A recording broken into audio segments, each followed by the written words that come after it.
हमारे भी YouTube channel में आपका स्वागत है। आज हम आपको सुनाएंगे गीता के द्वितीय अध्याय का महत्व। नारायण जी बोले, हे लक्ष्मी, दक्षिण देश में एक पूर्ण नामक नगर था। वहाँ एक देव सुशर्मान धनवान रहता था। वो साधु सेवा करता। जब संत सेवा करते बहुत दिन बीत गए, तब एक बालक ब्रह्मचारी आया। उसकी सेवा बहुत करी और विनय करी, हे संत जी, मुझे कृपा कर श्री नारायण के पाने का ज्ञान उपदेश करो, इससे मेरे जीवन का कल्याण और मुक्ति होवे। तब ब्रह्मचारी ने कहा, मैं तुझे गीता जी के दूसरे अध्याय का पाठ सुनाता हूँ, उसके सुनने से तेरा कल्याण होगा, तू श्रवण कर। एक अयाली था, वह वन में बकरियां चराता था और वहाँ में भजन करता था। एक दिन रात को अयाली बकरी लेकर घर को चला। मार्ग में सिंह बैठा था। एक बकरी सबसे आगे चली आती देखकर शेर भाग गया।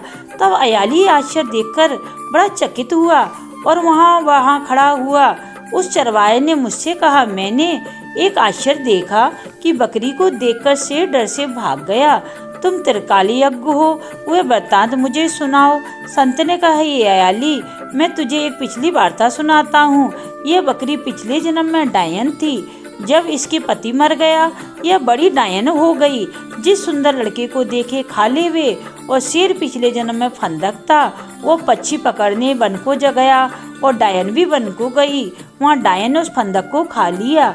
अब वही फंदक शेर हुआ और वो डायन बकरी भई। शेर को पिछले जन्म की खबर है, इसलिए बकरी को देखकर शेर ने जाना कि अब ये मुझे खाने आई है। तब अयाली ने कहा, मैं पिछले जन्म में कौन था? संत ने कहा, तू पिछले जन्म में चांडाल था। अयाली ने कहा, हे ब्रह्मचारी, कोई ऐसा उपाय भी है जिसे हम तीनों ही इस अधम देह से छूटें? तब संत जी ने कहा, हम तुम तीनों का उद्धार करते हैं। यह कह संत ने गीता जी के अक्षर सुनाए। तब उसी समय आकाश से विमान आए। उन सबको विमान पर चढ़ाकर बैकुंठ लोक को ले गए।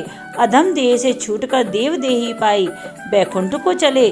तब श्री नारायण जी ने कहा, हे लक्ष्मी, जो मनुष्य श्री गीता जी के ज्ञान को पढ़े सुने अवश्य मुक्ति को पाता है। उसके यहाँ से नकारात्मक शक्ति भी गायब होती है। बोलो राधे राधे।